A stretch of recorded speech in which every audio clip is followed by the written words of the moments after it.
Good morning, everyone. It's Miss O'Neill. Hope you guys had a great Easter weekend.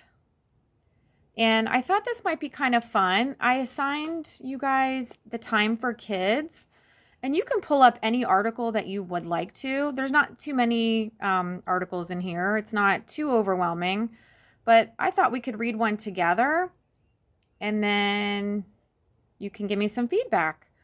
So you can see all the articles in here. Okay. I thought this one might be kind of cool for us to read together. So I sent you the link. You can pull it up that way while I'm reading, or you can just maybe look on it here with me. Hopefully I can hold this phone steady enough and read at the same time. But it's called Comic Craze. And I don't know how many of you guys like reading comic books, or a lot of times they're called graphic novels, but they are kind of a good way to read, especially if you don't love to read long books. It's a good way to get your reading in, and it's, entertaining and kind of fun. So this article is about the comic book craze. So I'm going to start up here where you see the bolded text. TFK's Shay Mons, I think that's how you say it, learns about a new wave of graphic novels for kids that's changing the way that people think about comics.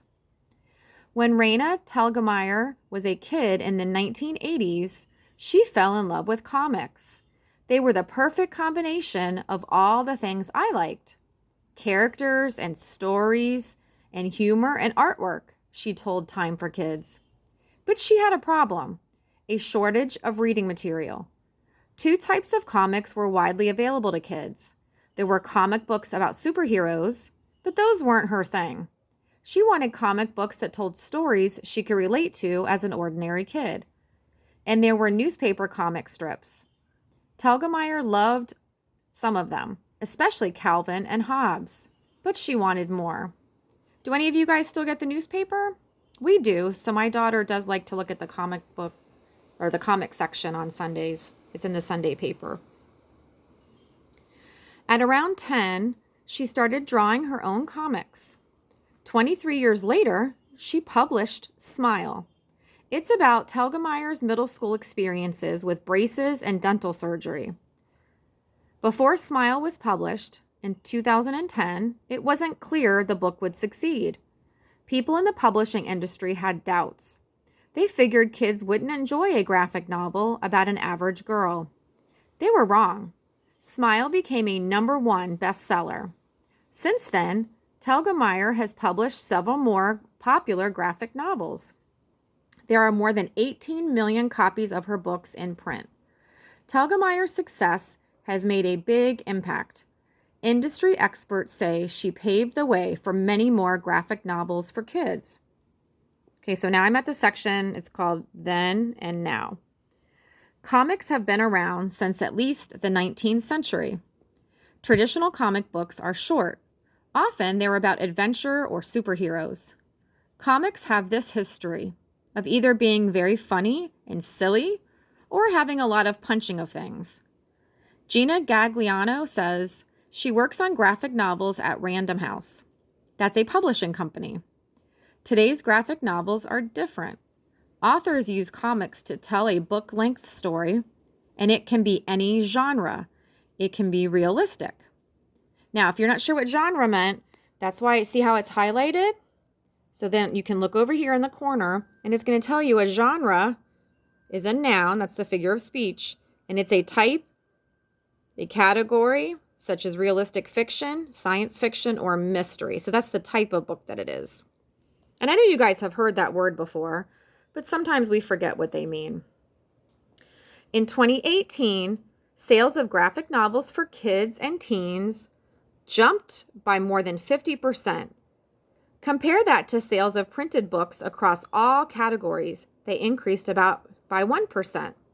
So that means a lot of you guys seem to like these graphic novels.